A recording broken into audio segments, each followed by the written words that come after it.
వేడి వేడి అన్నంలో వేసుకుని తింటే దోసకాయ పచ్చడి చాలా సూపర్గా ఉంది.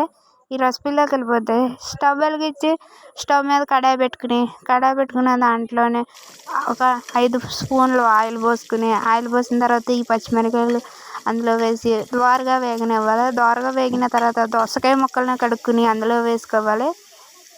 దోసకాయ ముక్కలు అందులో వేసుకున్న తర్వాత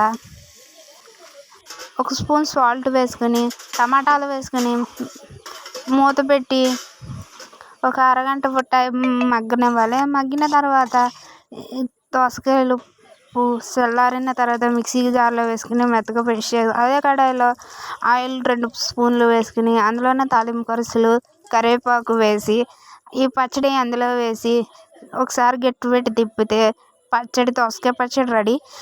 మా దోసకాయ పచ్చడి మీకు నచ్చితే తప్పకుండా కామెంట్ చేయండి, లైక్ చేయండి, షేర్ చేయండి, సబ్స్క్రైబ్ చేసుకోండి ఫ్రెండ్స్. ఎలాగుందో